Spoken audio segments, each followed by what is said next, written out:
Buscas a perfeição? Não sejas vulgar. A autenticidade é muito mais difícil. Mário Quintana. Só aquilo que somos realmente tem o poder de nos curar. Carl Jung. Hoje a gente vai conversar sobre a autenticidade e eu não sei até que ponto você se relaciona bem com essa palavra ou não, mas eu quero que você mantenha a mente aberta, porque tem um princípio financeiro que, se você compreender, você vai conseguir vencer talvez as mesmas objeções, as mesmas adversidades que eu enfrentei no meu caminho. A adversidade que eu quero compartilhar com você hoje foi quando eu decidi abandonar a faculdade de pedagogia. Eu quero te explicar como é que era a minha vida antes, para que você possa entender depois, óbvio, o que mudou e o que a autenticidade tem a ver com o meu processo de enriquecimento, que começou, eu acredito, bem antes, mas que culminou aí nessa tomada de decisão, que foi o que definiu que eu conseguisse chegar num ponto que várias pessoas chegam muito tarde, algumas até nem chegam, mas muito cedo na minha vida. Com 21 anos, 22 anos, eu já estava morando sozinho. Então é importante que você perceba esse princípio aqui e perceba que a gente vai falar sobre autenticidade. Em um determinado momento na minha vida, eu estava dentro da Universidade de Pedagogia, eu trabalhava de dia com materiais de chaveiro, eu era estoquista de material para chaveiro, auxiliar de estoque, para ser mais exato, beleza? Lá no Rio de Janeiro. E aí eu passei para o Instituto Superior de Educação do Rio de Janeiro, uma universidade pública, através do SISU, eu passei para pedagogia. Então eu trabalhava de dia, ganhava R$ 965 de salário e estudava de noite. Eu passei um ano e meio dentro da faculdade, eu estava indo para 2 anos, eu estava me encaminhando para o meu 4º semestre. Eu entrei no meio do ano de 2012, beleza? A Universidade Financeira foi fundada quando? Abril de 2014, show de bola? Abril ou maio ali de 2014, agora o pai desnaturado não lembra quando é que o filho nasceu. Mas vamos voltar aqui. Eu tinha um noivado, beleza? Ele tinha acabado de começar, tava 1 ano e meio de namoro, a gente estava começando a falar sobre casar e tudo mais. Eu tinha um carro, eu tinha ticket alimentação, beleza? Não tinha ticket passagem, não tinha vale transporte, porque a empresa era muito próxima da minha casa. A grande questão é, essa era a minha vida antes. E quando eu entrei na universidade, eu, um cara que tinha os meus valores, as minhas morais, mas nunca tinha parado para pensar sobre eles, fui levado a um lugar onde as pessoas começaram a bombardear com os seus próprios valores e me fazer pensar, e me levavam sempre a um ponto de estresse muito alto. Esse ponto de estresse, sem querer trazer a parte emocional, mas falando sobre o trabalho, falando sobre a geração de renda, ele começava quando, naquela primeira aula da universidade, o professor sentou para mim, e a maioria deles faz isso, né? E pergunta qual é o seu objetivo com o curso. Naquele caso, eu estava fazendo pedagogia, e é natural que a maior parte dos objetivos daquela sala ali fossem se tornar professores, alguns professores de alunos com necessidades especiais, alguns outros professores de adultos e alfabetização de jovens e adultos, enfim.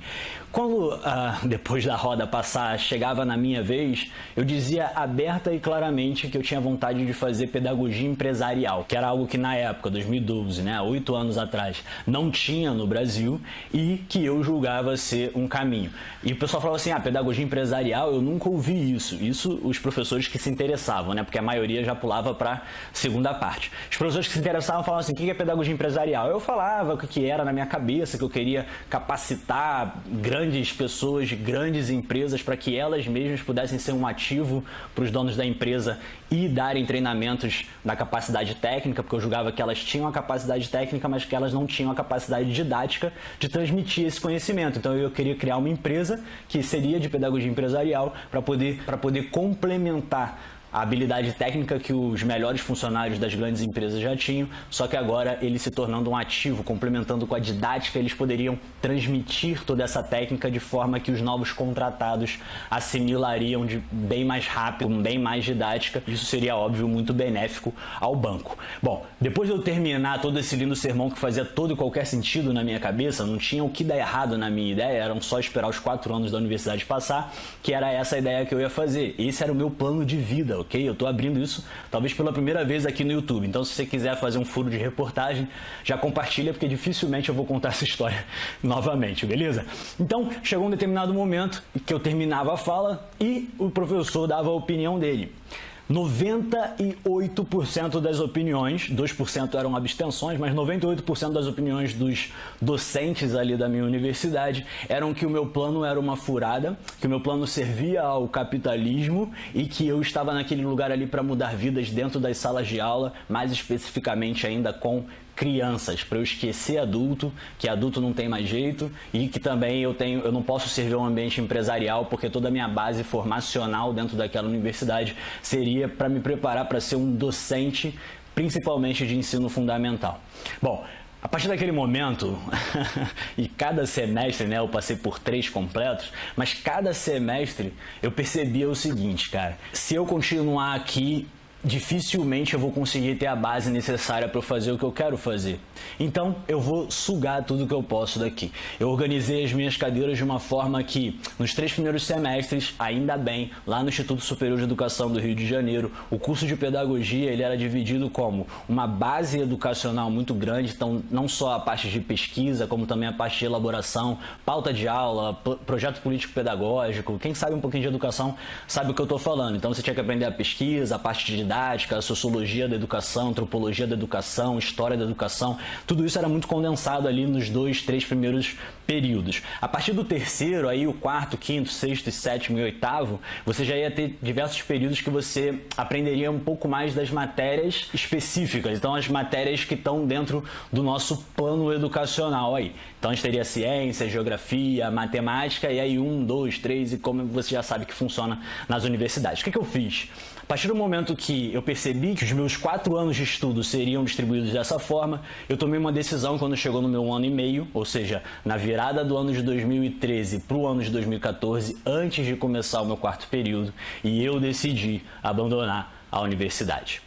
Cara, agora que eu falei tudo isso pra você aqui, eu até te agradeço por você ter prestado atenção, eu quero te dizer por que eu tomei a decisão de sair da faculdade e como é que isso fez com que eu enriquecesse de uma forma que eu não poderia planejar naquele momento. Primeiro de tudo, eu tomei a decisão de sair da universidade porque já não estava mais me agregando, já não estava mais fazendo sentido para mim. Pela minha decisão laborial, após a faculdade, pelo meu projeto de vida, os professores começaram a pegar no meu pé, achando que eu tinha uma ideologia política A, B ou C. É por isso que eu não entro nessa de ideologia política. Ideologia política é furada. Para mim, um país não tem que ser ideológico. Para mim, ele tem que ser civilizado. Onde eu sou um civil, você é um civil, e as suas ideologias são problema seu, e as minhas ideologias são problemas meus. Se a gente viver de forma civilizada, dá tudo certo, a gente não precisa entrar em discussão.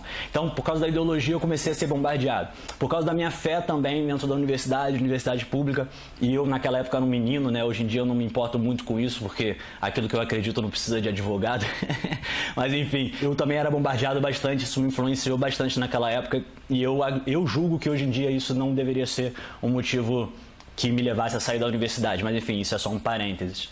E naquele momento dali eu decidi que eu poderia sim aprender sozinho, que eu poderia sim tirar os meus projetos de vida do papel e que eu poderia sim fazer o que eu quisesse da minha vida. Essa decisão não chega a ser tão estranha se você parar para pensar que eu tinha 20 anos naquela época. Bom, o que aconteceu foi o seguinte, eu passei um ano, que foi o ano de 2014 aí, inteiro sem ganhar dinheiro, beleza? Então foram 9 meses, eu tinha ainda aquele noivado, eu não ganhava dinheiro, eu não tinha dinheiro para cortar um cabelo, eu tava morando na casa da minha mãe acordou, um dia chegou para mim e falou assim, ó, filho meu, maior de 18 anos, não fica em casa, você quis abandonar a faculdade, você quis abandonar o emprego, mas filho meu, não fica em casa, você vai sair no horário comercial e você só vai voltar para casa para dormir.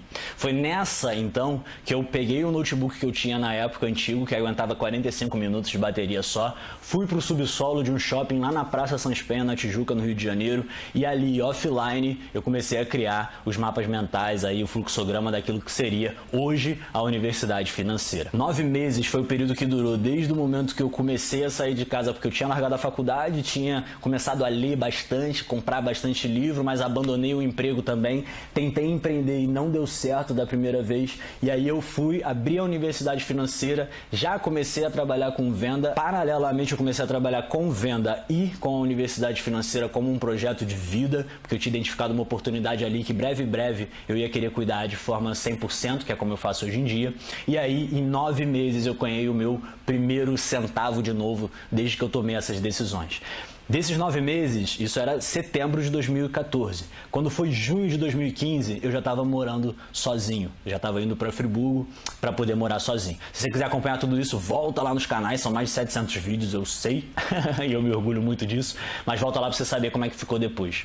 Olha só, eu peguei aquilo que eu acreditava, eu escolhi que todas as sugestões e todas as referências externas, ainda que viessem de pessoas que teoricamente influenciam jovens na sociedade, que são esses professores aí que acham que são os donos da verdade e que acabam muito mais doutrinando esses jovens do que libertando esses jovens. E aí eu resolvi abraçar minha autenticidade, proteger ela, ok? Para não ser violado nela por essas pessoas, por aquele microambiente. Eu também resolvi abraçar a responsabilidade e abraçar a minha vocação, porque ao mesmo tempo eu encontrei no ensino aquela corroboração de que aquilo dali era algo que eu queria fazer. Eu abracei também a responsabilidade e me nutri dela todos os dias. Então eu acordava de manhã só pensando em uma coisa e eu ia dormir só pensando em uma coisa, em educar você, seja há 6 anos atrás, seja hoje em dia. E essa decisão foi tomada há 6 anos atrás. Olha, depois de 9 meses, como eu falei pra você, eu ganhei o meu primeiro dinheiro, mas depois de 1 ano e meio, eu já estava indo morar sozinho.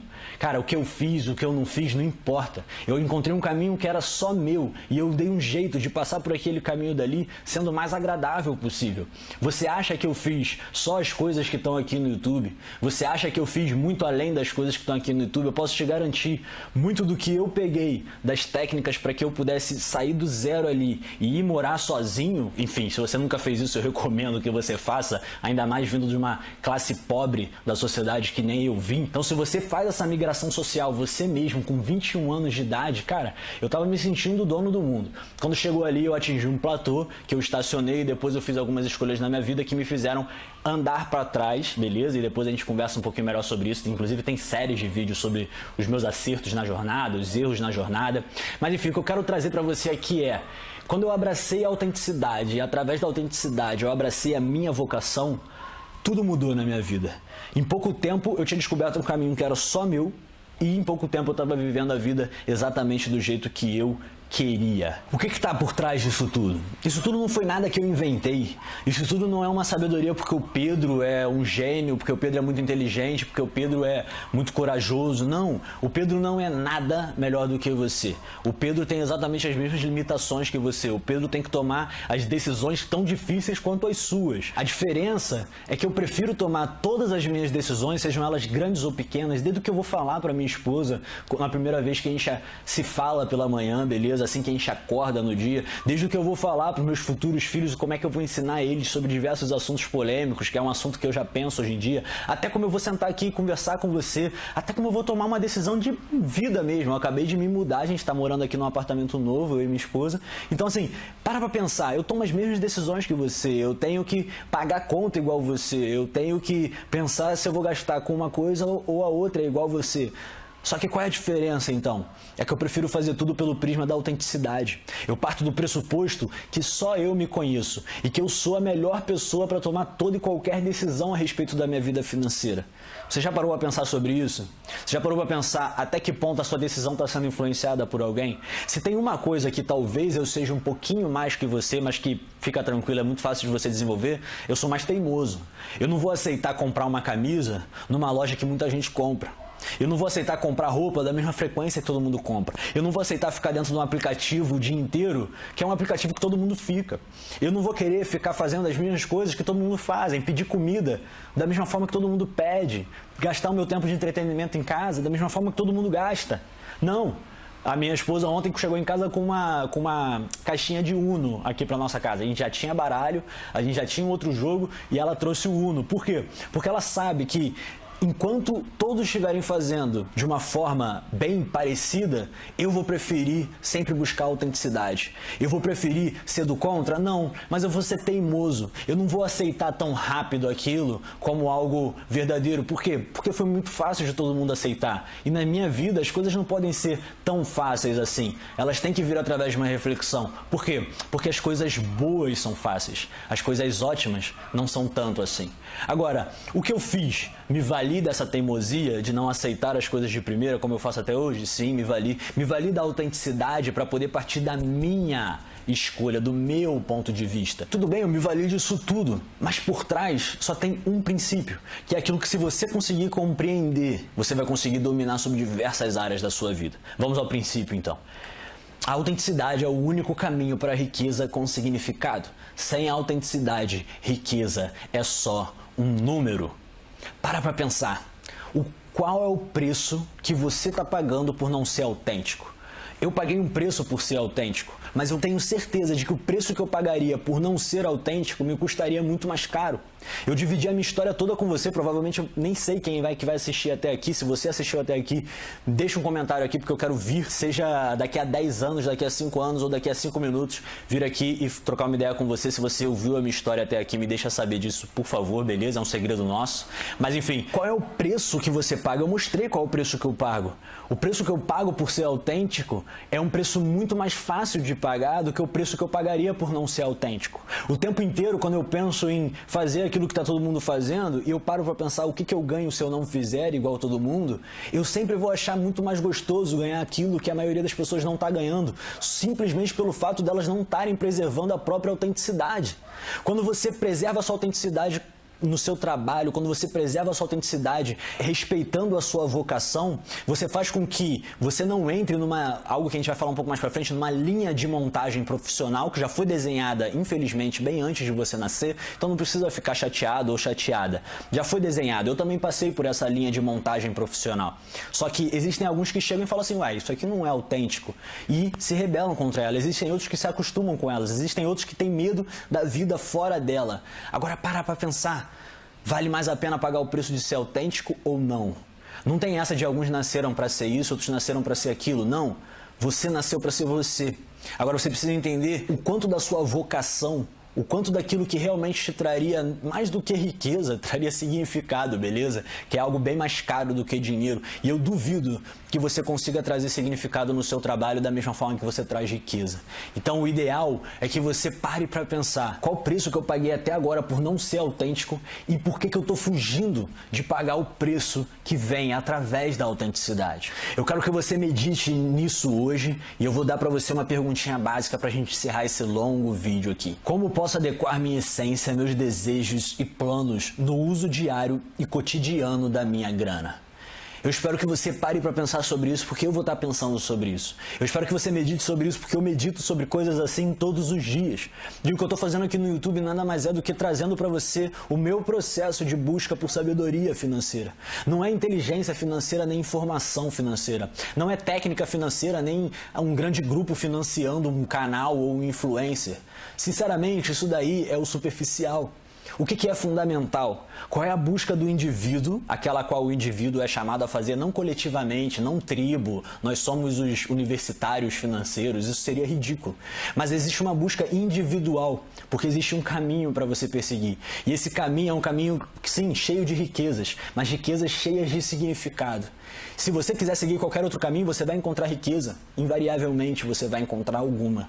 Mas a riqueza, complementada pelo significado, que eu acredito que é a riqueza verdadeira, muito possivelmente você vai encontrar quando você começar a buscar o seu caminho. E aqui eu comecei a dividir com você a minha busca individual por esse caminho. E nesse livro, Construa Sua Independência em 180 dias ou menos, que está aqui na descrição, eu acredito que você vai conseguir ir atrás da sua busca, do seu caminho.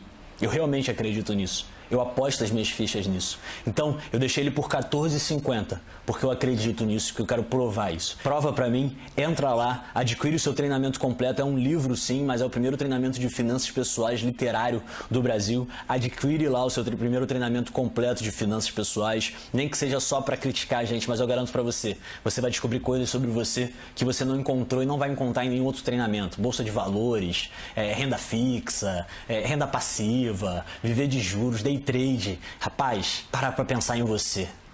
Para pra pensar em você como um todo, não como uma técnica ou outra, não como um seguidor ávido de outros homens. Para pra olhar pra você e pega embalo aí em tudo aquilo que eu tô te mostrando aqui, em todos os processos, em todos os princípios, da forma que as coisas funcionam, no meu ponto de vista, porque eu acredito que chegou a hora da gente contrapor algumas coisas aí. A gente tá cheio de verdade, mas todas essas verdades parecem superficiais demais para que eu possa aceitar elas. E aí?